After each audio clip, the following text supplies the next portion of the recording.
I just thought to myself, I'm like, if I take the step and I get like the thrust master or one of those things, right. I know that the next step after that, I'm going to have to get the foot pedal. Then I'm going to have to get the next thing and the next thing and all this stuff. And I'm like, I don't want to like have Aaron walk downstairs and I'm like sitting in a cockpit with like sunglasses on and a fucking like a stick, and she's gonna be like what do you do? I mean, not much worse than what I do anyway. Yeah, right. But I don't know. I don't want to be like the guy in the cockpit in the basement. It's like a level of commitment that's way higher than you should have for any game.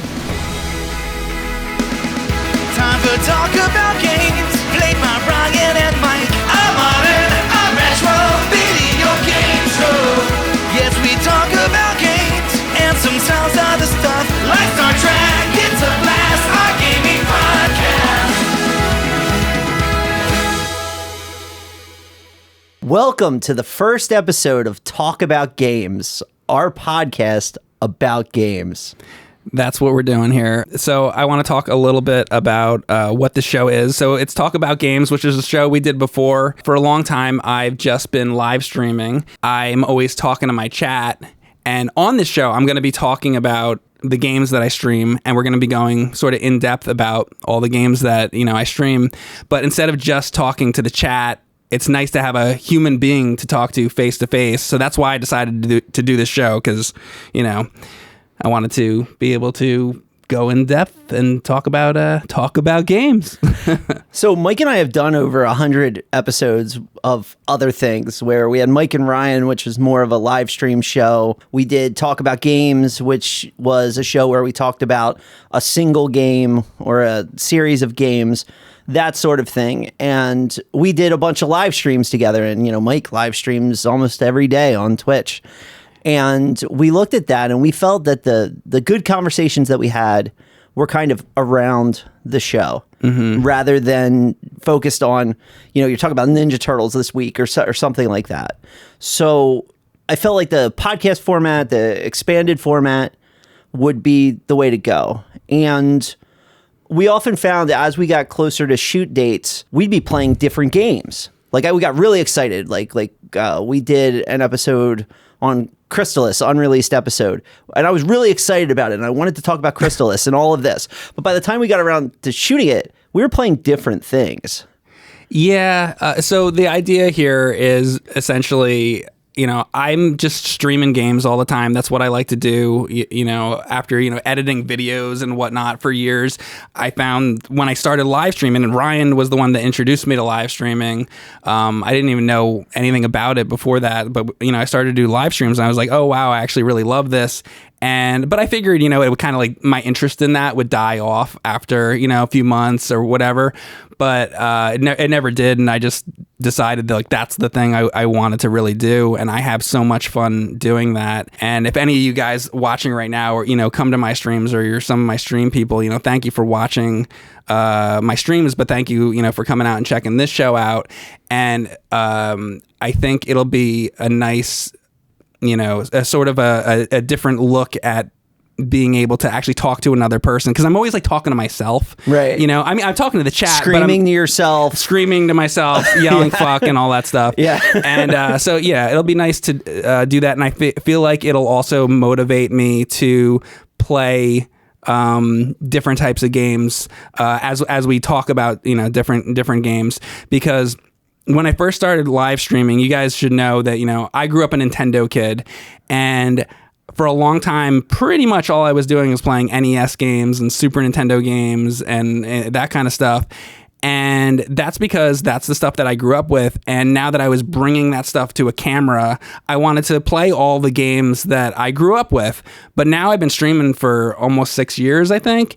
And I've gone through a lot, if not most, of the games that I grew up with or wanted to do. So now I've been, the last year, 2 years, I've been more moving away from the stuff that I played as a kid and moving into games that are brand new to me. One of the things that I learned, and this is funny, and sitting here with Ryan and, telling him all this, because Ryan was in the first stream. Ryan showed me how to live stream, literally. Like, I didn't know anything about it. So I kind of feel like I'm telling you, like, sort of my journey here, right? Over the last 5 years. Like, this is where I've come to now.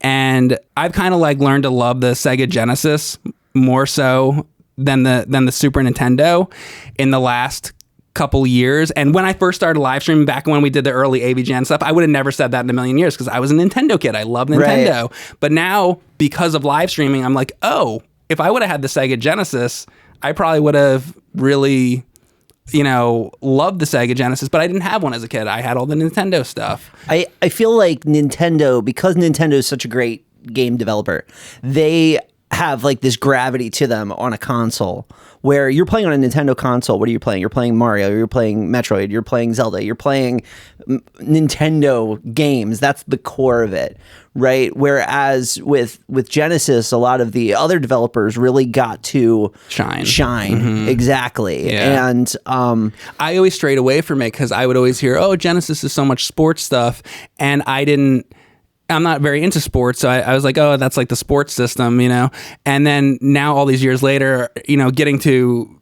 experience more of these consoles, and it's not just Genesis. I'm just using that as an example right now.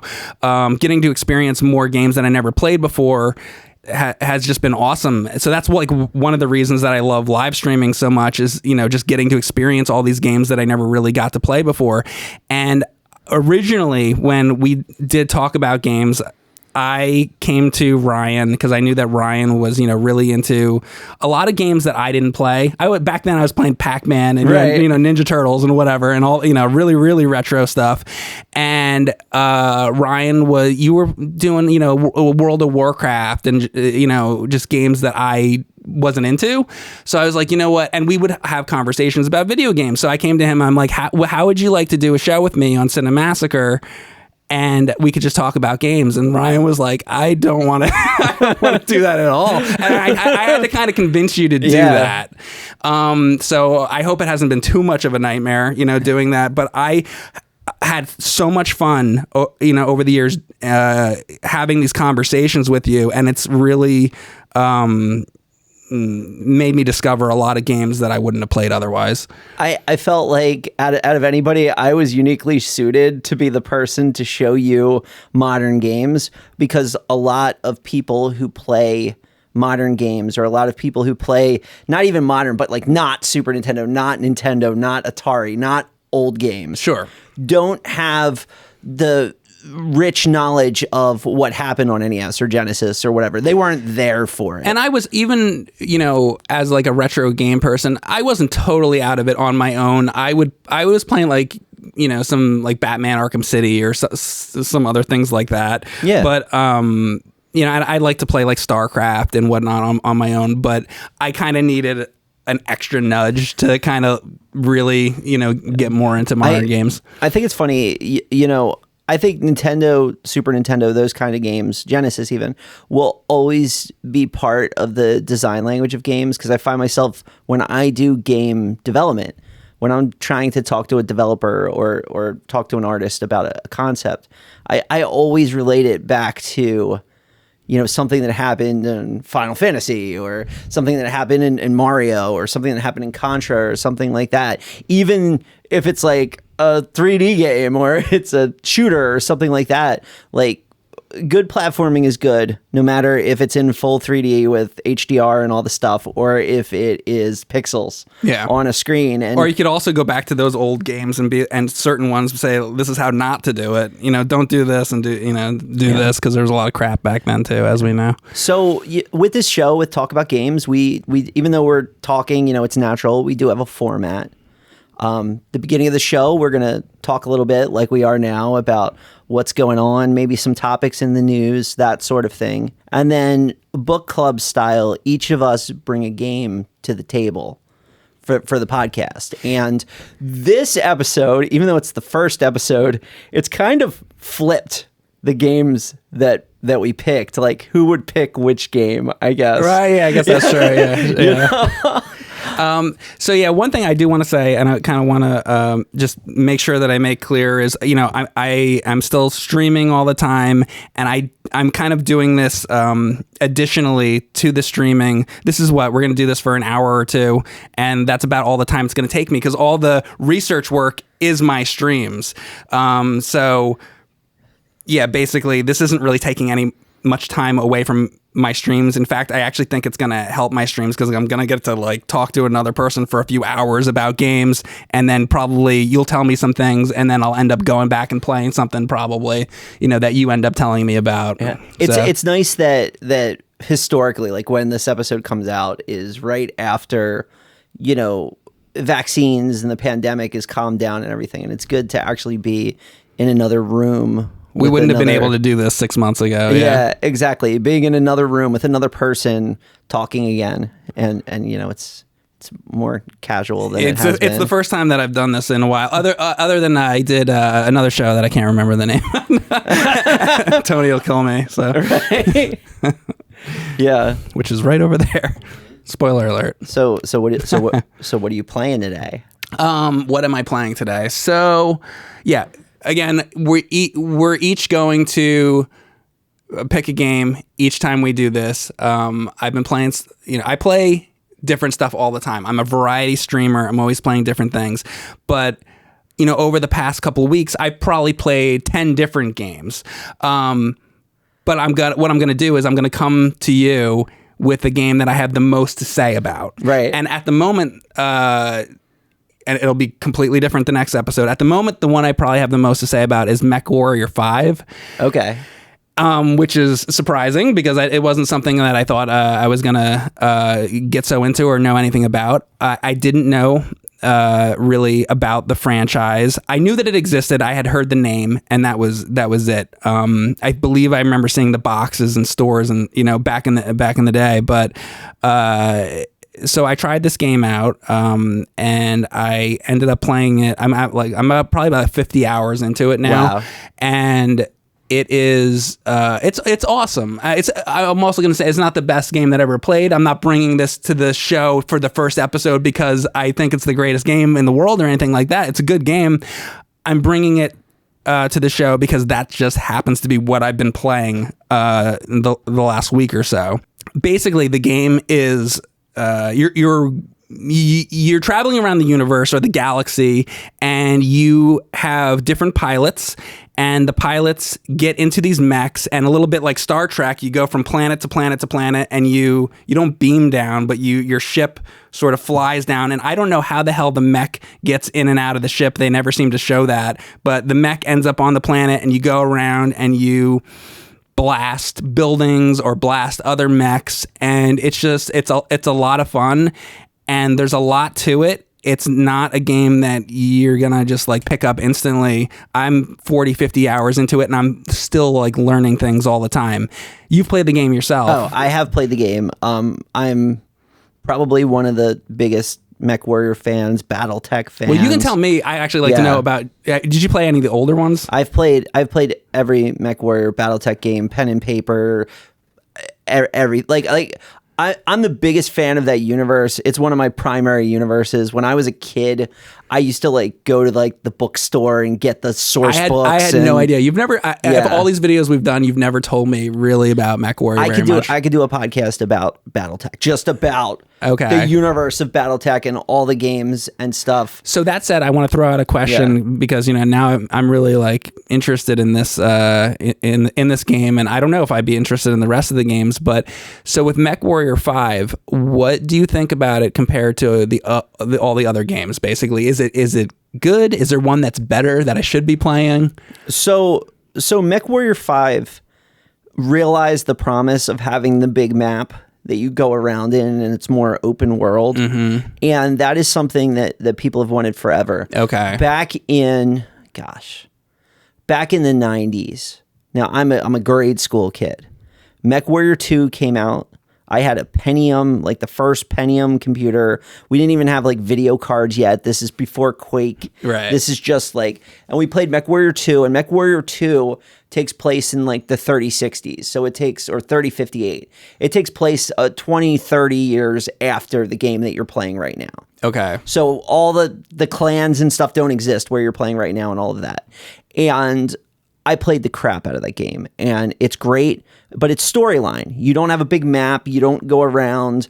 It's, you're on this mission. Thing to thing, and you don't have a choice of where to go. But like all the things you're playing in the game, like large lasers, LRMs, SRMs, all the weapons, all the stuff. They're all classic things from the old games. They do the same thing in that game. See, I'm just learning that for the first time. Yeah. So when something's like LRM, I'm like, oh, which one is that? Where fans of the series know exactly what that is. Yeah. Okay. Like even when you start the missions in there, you know where it says like weapons online, sensors online, all systems nominal. It says that in that game. That's where that's from.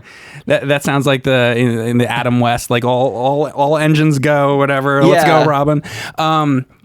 So yeah, I've been having a ton of fun with this game. I have to say, one of the most fun things for me with the game has just been having my mech down on the planet, and some of the missions, there's all different types of missions, and some of the missions you're supposed to destroy a city, and it's kind of like you're getting to live vicariously as Godzilla or something, and you just go around and you can just destroy an entire city. And you have to remember, this is a modern game, so the graphics look very realistic. So it's just like you're just going around trampling buildings, and not only just trampling them and having them come down, but it also like, you know, shooting laser beams out and shit like that at the same time. And it's really crazy, and it's a lot of fun. But so there's that side of it, which is just, you know, the gameplay part. But then you have another style of gameplay where a lot of it is sort of item and menu management. I don't know exactly what you call it. It's like a financial sim almost. Like you're playing Wall Street Kid. Right? Yeah, I was thinking Wall Street Kid. I was about to say, like, when you're out on the mission, you don't want to get shot because you don't want to get shot, but you still don't want to get shot because these things are expensive. Yeah, oh my God. You know, like if you get your arm blown off. But there's kind of a cheap trick you can do. You can just revert to your old save and kind of save yourself the money. Yeah. But I don't know, because I'm new to the series, if that's frowned upon. No, everybody's doing that. Okay. Because I mean, okay. And I also don't know if the older games also have that or not have that. So this game is like the most financially intensive game in the series. Okay. They finally got it. They put a lot of time and effort into that. Yeah. How many times have you gotten like blown out where you'd spend hours getting all your shit back if you didn't go to your old save? Oh yeah. Well, I've tried to not like abuse that too much. I'm definitely doing it. I'm not saying that I'm not. Right. I'm definitely reverting to my old saves. But sometimes I'm like, that's good enough. Let's just keep going, because I don't want to like totally ruin it, you know? Yeah, no, like if I beat the mission, I won't go back. If I do it and like, if you're totally blown out, you're like, I'm like, what am I gonna do? You don't want to be in a position where you're totally screwed. Yeah. Right. So I don't blame you for that. There's probably people. There's got to be people in this world that are like, I never do that. So I have to say that, you know, this is my first time playing this game, but if I was stuck in a cave for 100 years and this is the only game I had, I could imagine myself being the type of person who would get like that eventually, where I'm like, no, I'm gonna go through the whole game and never fucking save it. What they should have, I probably would eventually do that, but I'm not good enough yet. So I think back to like the first game that had this that I remember is Diablo. Mm-hmm. So Diablo had the idea of a hardcore mode where it might have been Diablo 2, but a hardcore mode where if you die, your character gets deleted. You're out. Yeah. Right? Oh my God. Yeah. You know, that's the thing. And they had a hardcore mode, and they had hardcore like ladders online and all of that. And that's a crazy thing to think of. But like this game, it could have that. It could, yeah. Right? And then you have to make a choice. But the thing is, you can do that to yourself at any time. You never have to revert. You can put that on yourself if you want to. Anyway, absolutely. Like, it doesn't need to have that mode. You can make it happen. Yeah. You know? And that's what I do to myself for a lot of times for the old retro games. It's like I go back to play Batman. Well, I've done that game deathless now, but you don't have to. No, you don't, at all, you know? So that's why I'm saying I might be that type of person, but I'm not good at the game yet. I don't know. I'm just learning it, you know? One of my criticisms of this game is that I feel like the mission types are kind of samey and the maps are kind of samey. I know that Piranha Studios that made this is like a very indie studio. They have the history with BattleTech and with Mech Warrior over the years, the people involved with it. But like when you go to a convention and you see them there, like the guy's daughter is ringing up the merch, like it's crazy to think of it as apparently that kind of company. I haven't gotten the DLC yet, but apparently there's mods to the game that add more mission types. Because I have noticed, there's like the ones where you beam down and you destroy a city, or you have to protect the city from being destroyed, or the assassination missions where you got to just go take out particular guys that are like the captains with the little skulls above their heads and stuff like that.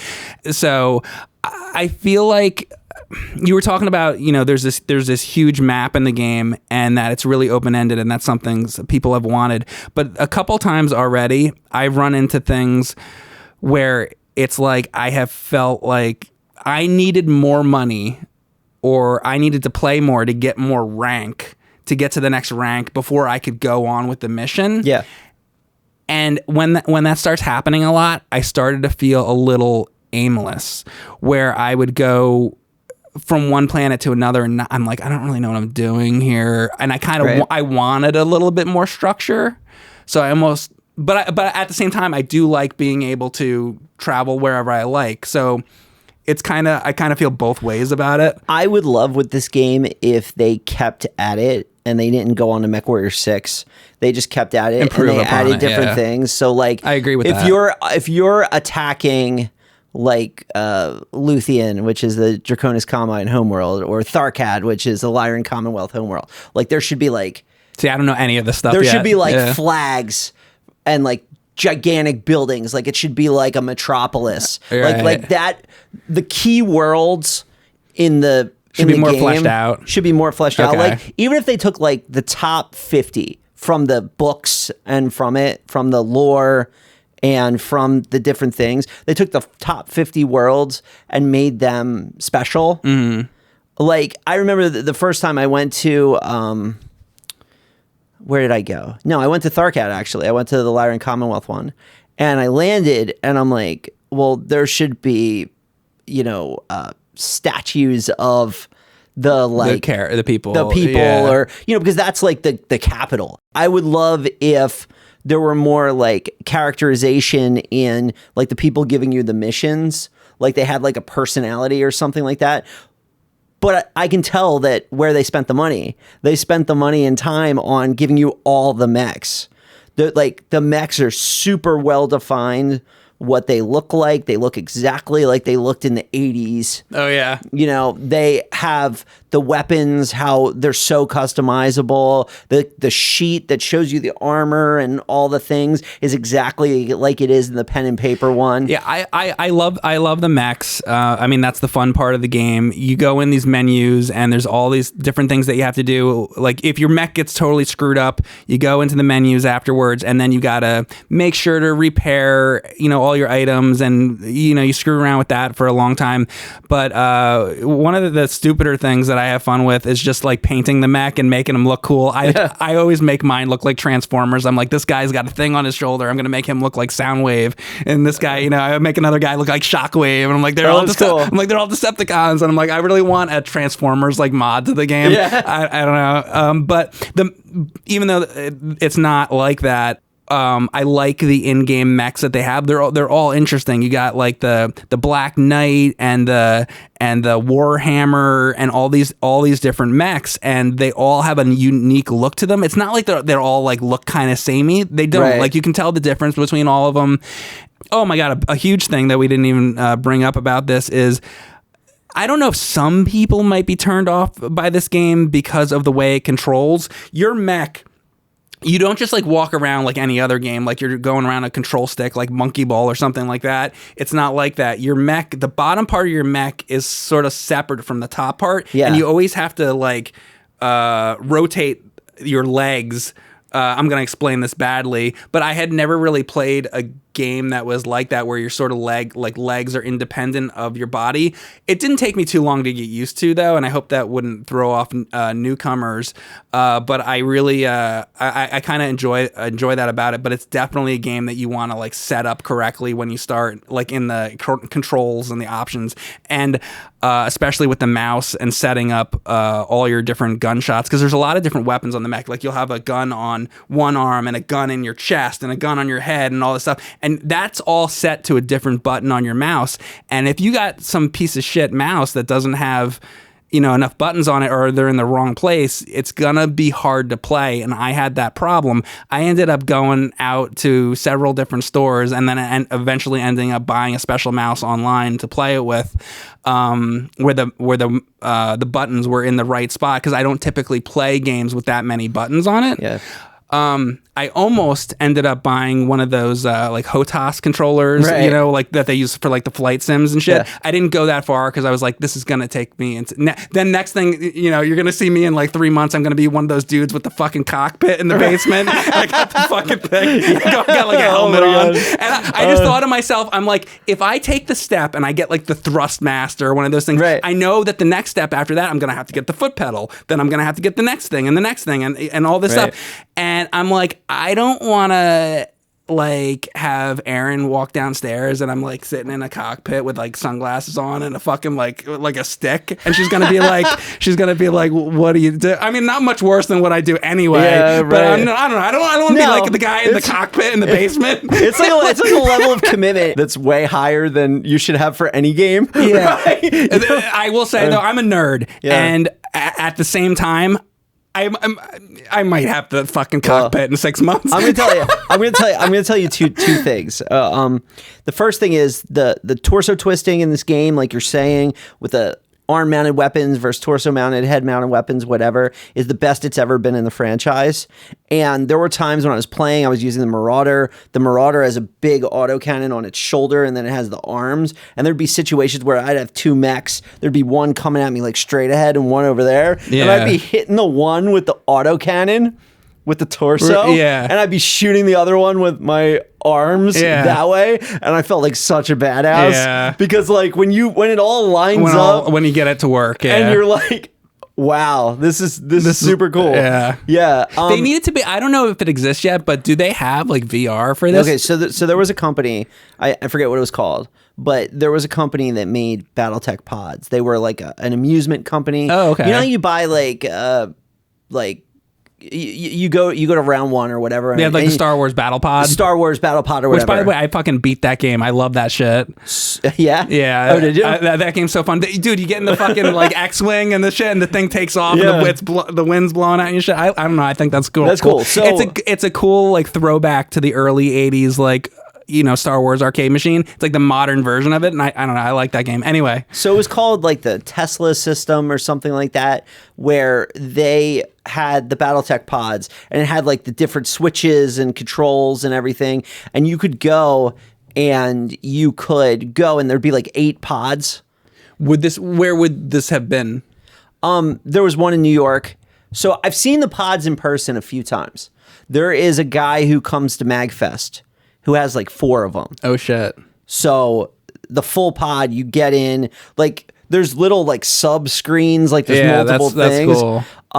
It's like you're in the Batmobile or something. it's very much like that. Right. And you got like the heavy stick. That's what my stream station looks like, by the way. You've been over there. Yeah. It's like we're in the Batcave. I'm like, are we fighting crime? Like what's happening with it? But I've sat in those, and man, when I was a kid, I was like, all I did was play Mech Warrior. So I was like so good at it.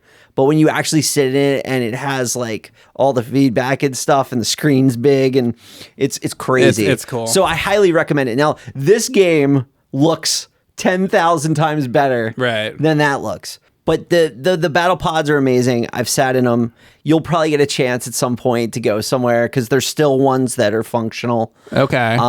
And that's really cool. I mean, I'm still at the point with the game where I'm like learning how to do stuff, I'm not comfortable with it yet. Yeah. Like, I am, and I'm not. Like, I can sit down, I can play it, and I usually like win. Like, I don't find it like super hard, but then when it gets to the customization of like putting stuff in the right slot and everything, and making sure that the weight isn't too much, and all that. Because I just know. Yeah. I know every gun that's in it. Yeah. I know how much it weighs. I know I'm not there I'm yet. like, I know. Right. I see. I don't know. Yeah, and it's tough because there's some weapons that like the little helicopters that come by. Yes. Like you could, if you have too many like missiles or you don't have the right thing, like, or you have only medium lasers, you're not gonna be able to shoot them. Yeah. And they're just gonna, if you're like defending the base or whatever, they'll get in a position where you just can't. You can't do anything. Get them right. Like, yeah, I love lasers. Yeah. Yeah. Well, they never run out. They never run out. So if you have enough heat sinks, and I'm still at the point in the game where I got the. Did you get double heat sinks yet? I've had a little bit. I haven't found the shops that have the double heat sinks, but I've gotten mechs that have double heat sinks. But I've had the problem a lot where the mech will overheat and all that, and I want to get to the point where I'd like to just be able to have a mech that basically it would be very, very hard to get it to overheat. Because if you just have like a bunch of lasers, you can just continuously fire, and you don't have to worry about ammo. And then it's like, what are you gonna do? Get yourself a mech that has autocannons and lasers. Because what I do, that's what everybody says is autocannons. With the Marauder, I switch off. I have the LB-10X autocannon. Yeah. Which have you ever even seen an LB-10X autocannon? I don't remember all the different things. I had to I don't think go I have somewhere to get it. So it shoots like a shotgun. Yeah. And it shoots really far. Okay. And I have that on the shoulder, and it's big enough to destroy small mechs. Like you could take them out just with that. What I'm trying to learn right now, I think it's the LRMs, the ones where it's like you have to be a certain distance to use them. So if you're like really close, you can't even fire them. And I'm like Rambo with games. I go in, I'm like boom, boom, boom. Like I'm close. I'm trying to fight. It's wallet. like not right. No, it's not. Yeah, it's not at all. Yeah. And also what I found is that if you get some damage on you, somebody shoots like one of the arms of the mechs or shoots your body or a little bit, like usually it's not that expensive, but if they blow the arm off, then you need a new arm. That's when it gets expensive, because I guess the guys can repair the arm for not a lot, but to get a whole new arm is like way more expensive, and that's where you like lose a lot of your money. And it could take 30 days or something for them to do it. And then there's the days, and it's just... And then you're sitting in a combat zone, so it costs more, and it's like, I don't want to... But that's part of all that is, you're constantly thinking about all that, and it kind of reminds me of, you're playing like StarCraft or something. It's like you're always thinking about like the next thing, and then I like that about it. So I was in a situation where I completed a mission, and I... didn't want to. It was like a multi-step mission, so it was like a 3-mission contract. So it was thing after thing after thing, and I did a bad job at doing it. So I had like one guy left, and there was a storage tank next to him. Okay, and I'm like, I'm going to get forced into the next mission with mechs I don't want if I'm alive. Right. So I just shot the tank and blew him up. So I didn't have enough pilots to do it. Yeah. So they would give me more time. And that was like the worst. A bad situation. That's when you revert. Yeah, Right? so Yeah. I'm just It's nope. revert. Because I had it. I'm like sitting there and the guy's walking. And he was walking by the tank. And we're like going back to the dropship. And I'm like, boom. I mean, that's one of the fun things, just to screw around, and and the game lets you do like so much. Like there's a lot of shit like situations like that you can. So I'm so happy you played this game though. There's one thing you didn't do that we do have to do. The game is full multiplayer. co-op. Yeah. Well, it's co-op. So yeah, the other people are like the lance mates, and I guess you can have like a team. So the thing is, I heard that this Mech Warrior game, Mech Warrior 5, is the first in like 20 years or something that's single player, meaning the single player campaign, I guess, but there is this multiplayer, which, I haven't done any of that. Yeah, so there was like Mech Warrior Online, which was like the MMO, but not MMO. It was just like this. Now, Ryan, if we wanted to do that, would you have to sit on the couch next to me to be able to... Oh my God. Yeah. That's how that works, right? Oh, yeah. There's this thing called the internet. Oh, what's that? Oh, what's that? Oh, God. Oh, wow. Yeah. You mean you can play games online? You can. Wow, that's cool. No, but we should play Mech Warrior 5 online. But in the next game, the game that I'm bringing that we're going to talk about, it does have couch multiplayer, and it's a lot of fun. Yeah. Okay. So what's funny is I have the Mike pick on this episode, pretty much, because I played Metal Warriors for Super Nintendo. Okay, I haven't played it. I can't believe you haven't played this game. Well, that's the thing. People say that to me all the time. I do all these streams. Listen, I'm a variety streamer. I play games all the time. I've been doing, things for years, but it's like, you know how many fucking video games exist? Yeah. More than you'll ever be able to play in your whole life. You ever play Thexter? I've never played Thexter. Why not? Because it's not. I don't want to play it. Well, that game sucks. Yeah, that's what I'm saying. There's plenty of good games out there, and it's like you can, I always get that though. Whenever I go into a new game, it's like, oh, how could you not have played this? Because there's 8 billion fucking video games, and no human being can play them all. I'm trying hard though. Right. Yeah. Well, I mean that's the problem we have on Steam right now. Mm-hmm. 60. Oh my god! And then you get into 60, 100 games come out every day. Everybody's making a game. And some of them are really fucking good too. Yeah. So it's like some of them are, some of them aren't. But the thing is, I got all these retro games that I want to play still. I mean, there's still games on NES I'm like trying to beat, and then. Yeah, like you say, 60 games, 80 games, 100 games a day. What if one of those games is worth playing? Right. That's another game every day. Like I will be dead before I play all these games. It's impossible. Cannot do it. It's impossible. Yeah. And it's crazy. We never thought it would be that way. Like in the NES era, Super Nintendo era, like games sat on shelves for years. Like you get Contra 4 years after it came out. You could go into a Best or a Clover and buy Contra. We grew up in the generation where it was like you buy a game and you play it and be like, oh crap, I couldn't get past the second level. And then you'd be like, oh, well, I got other things to do. I got school. I got, this and that. I got life going on. Then you come back to it a month later and you're like, oh yeah, I was playing this. Now let me play again. And then you get to level 3. And you're like, okay, now I'm stuck on level 3 for, who knows, for 6 months I'm stuck on level 3. Couldn't never get back to it. And then you forget about that game. And then you come back to it 6 years later. You see it sitting in your closet. You're like, oh shit, I forgot I had that game. Let me put it in. And then you start over. Next thing you find, 25 years later, you finally beat the game. Right. So it's like we had this shit, but now it's game came out.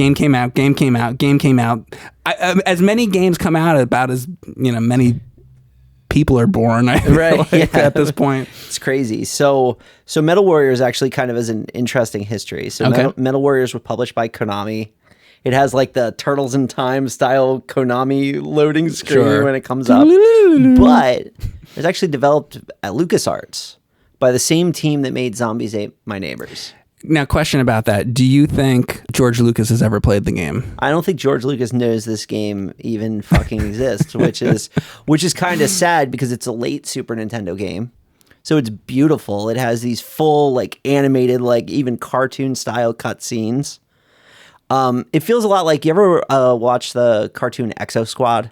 I never did. Yeah, so Exo Squad, you have like they have like mech armor that they put on and they fight against different forces. So it has like early 90s or something. Early 90s. Yeah. It has the same color palette as that sort of thing. And you are a member of this defense force that has to go on missions in these mechs. Okay. And did you ever play Metal Mech on NES? Well, I went through on stream and I literally played every single NES game for a couple minutes. So yes, technically I've played it. Is it a licensed one? So I'll tell you about it. Like, so Metal Mech is. I don't remember. You are in like the Ed 209 or whatever. Oh, that one. Yes. Yeah. Okay. And you know how you can get out? Yeah. I didn't like it very much. That game's trash. Yeah. Okay. That game sucks. I was hoping you weren't going to tell me you like that one. No, that game's trash. But this game is like if you took that and did it right, and made it good. Okay.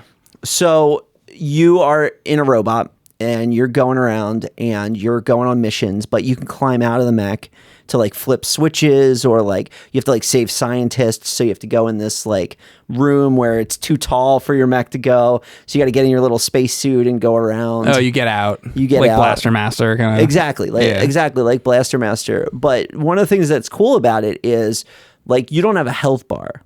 Your mech takes damage and it slowly changes color and turns, which is like Mech Warrior 5. Yeah. Yeah. It has that feel a little bit. And like when you get to like no health, like your weapon gets blown off, but you could still like run away a little bit. Right. And then, but there could be other mechs in the level that you could get to, and they may have different abilities. So there's like 8 or 9 different mechs in the game. There's like one that is like the hero mech that has like the rocket pack and a laser sword and a shield. That's cool. It's like a Gundam style one. There's one that is more like, oh, I could talk about Mech Warrior now. There's one that is more like the Rifleman. Have you ever seen the Rifleman in Mech Warrior? No, I don't think I have. I'm trying to think of ones that you've seen from that. Yeah. The Jaeger mech. You haven't seen any of those? You must be further than I am, I guess. Okay, yeah. so it has like 2 arms with like big cannons. Yeah. And it has a gun where you hold it down and then it fragments. Okay. It has a flamethrower and it has like a mine that goes up like that. There's one that's just like a twin stick shooter. Yeah. Where it flies and it can go all around. That's cool. You could do that. There's a spider that can go on ceilings and walls and it can turn invisible. Like a spider droid kind of and thing. You can hide. There's one that has like wheels on its heels, and it has like a chain, like a Simon Belmont, like a whip kind of chain, which is kind of cool. There's one that's a ball that could do like a dash, but then it folds open and it has a turret on it. That's cool. Like for Super Nintendo to have all that variety, and you can get in all these and control them. All of them. But the one thing you got to watch out for is, let's say that you're going to like deal with the scientists or whatever. So you get out of your mech and like run. Yeah.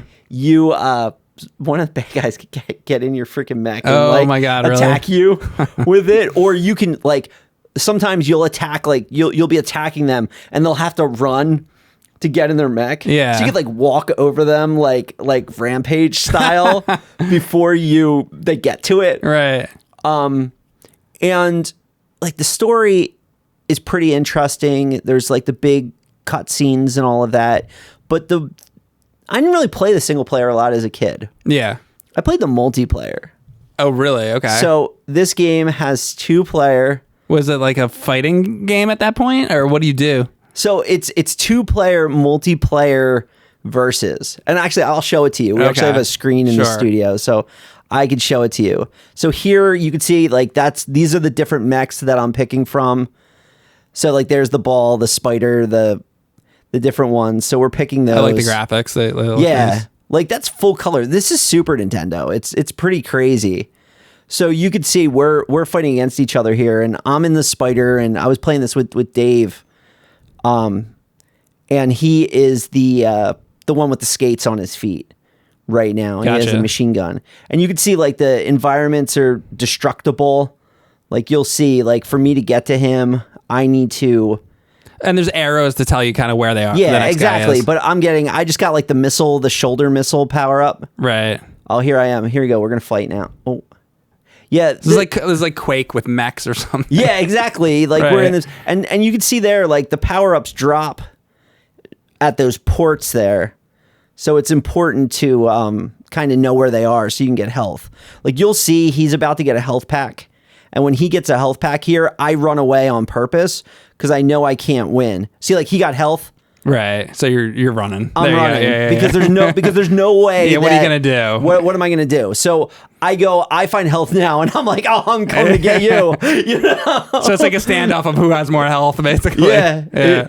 Exactly. But you know, this is a lot of fun. It seems like this would have been a really fun like weekend rental to play with a friend. Like, yo, I rented fucking Metal Warrior? What's this called? Metal Warriors. I rented Metal Warriors, and you fucking play with a friend. See, he's like sparking now. Yeah. Look, his arm's gone. He's defenseless. He should be running away right now. And boom, that's literally like Mech Warrior 5. Yeah, exactly. So let me see if I have footage of me getting out of the mech. Here I am with I beat him there. I do get out here because I didn't choose the Prometheus to start with. And that you can choose different battlefields. Yeah, there's a few different ones, but one of the things that's really cool about it is scramble like a randomizer. See that mech? Let me go back. If you go back here, you could see a mech that doesn't have anyone in it, which I really like here. So that's like the heavy weapons one. If I pause now, if I hit select, I could get out of mine and get into that you can get one. into that one. And that one I see is like gray. When you get in that, does that like It light up changes and to change your color? color. Oh, it does. Yeah. Okay. Exactly. Yeah. So that's pretty cool. There's different weapon upgrades. Like you can see the 2 there. Like he just got the 2. So like I really shouldn't mess with him right now. And you're getting weapon upgrades even in this like multiplayer thing. That's cool. Yeah, exactly. And usually the spare mechs are on the sides. Like I don't have a jump.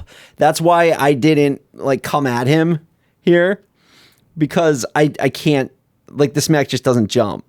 Does it feel like some mechs are overpowered compared to other mechs? And if you happen It's to situational. Like watch. Is it random which mech you get, or you get No, to pick? you pick at the beginning. You get to pick. Okay. So watch this. So I have the flamethrower here. Yeah. There's no way he can get by me in this hallway. Right. In this hallway, I'm supreme. You're like, God. I am the god of this hallway right now. You know, it's pretty cool. And Yeah. and like you look at the animation in this game, you're like, It's nice looking. you're like, holy crap! This is a Super Nintendo game. Like, are you serious? I'm gonna get to the look at that. Right. It looks like similar to like a PC Engine cutscene or something like Yeah. that. It's a very nice looking, but I mean, it also depends on what kind of artist you have, working on your game and whatnot. Like the Super Nintendo has the capability to do awesome cutscenes or shitty cutscenes, depending on how much the work the artist does on it. It's just like every level has one of these. Look how good that looks. Yeah, that's awesome. That's a what 320 by 240 pixel, something like that, drawing, and the color limitations and all of that. It's crazy. Yeah, it looks awesome. Yeah. It's definitely something I'd try out. I'm not like big into like fighting games, but I like stuff like Quake and whatnot, Yeah. and it seems to be like that type of gameplay. Yeah, and I want to be clear that this game is like the multiplayer is drastically different. Like Than the it single has player. levels. It has They have like bosses and shit. Yeah. Yeah, like we're going through the level right now. Like that's and that's the hero mech that you start with. You have infinite rocket booster. Those guys come at you. It's awesome. Yeah. Yeah. I mean, it looks cool. It's something I would definitely try out. Yeah, and so obviously when we decided to do this episode, I knew what you were going to pick. Yeah. So I kind of wanted to show the 2 different mech things. Yeah, I didn't know until today what Ryan was going to pick. And I mean, I don't know what to say about it. It looks like a cool game. I'd like play the multiplayer, but I feel like I'd be more interested to go through like the single player campaign and try like beat the game. As a kid, I was so into the multiplayer. Yeah. This time when I replayed it, Yeah. the single player made a lot more sense to me. Right. And I'm like, yeah, dude, I want to do more of this. But They're both cool. the missions are long. I had way more fun playing with save states. I just have to admit that. Yeah. I'm going to admit that flat out. Yeah. This game is way better with save states where it's like, oh, I just did this crazy rush where all these robots came. It's like not a lot. Is it you die and it sends you all the way back to the beginning? So Yeah. Right. Yeah, which, Yeah. I get it. I Like, could have fun with that, with trying to go through and if I make spent it. the time, if I had the time to sit down and play it without save states and get good at it, it would be really, really rewarding. Yeah. And that's the way to like really be, to become a master of it or whatever. Right. But like for me, I want to see the story. I want to fight some guys. I want to do a thing. Like it's like This is where the people in the chat are going to be like, Mike lost his mind because Ryan used save states or whatever. I don't care. Yeah.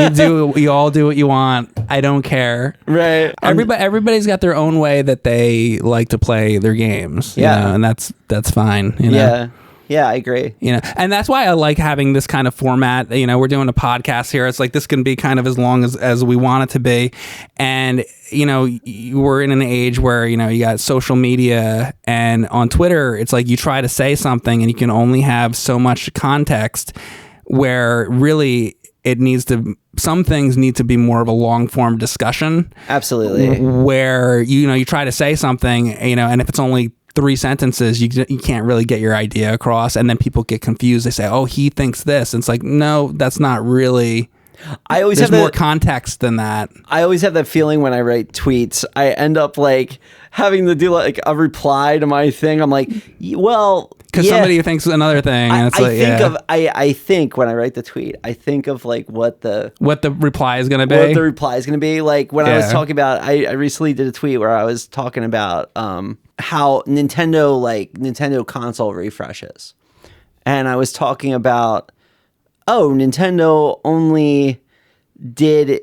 They've done this before when it comes to all the new models? New models, okay. Right? I was talking about that, and I was like, Nintendo's had console refreshes for everything except for the Wii U, the N64, and I could there's a lot of different colors for the N64. I could have stopped there.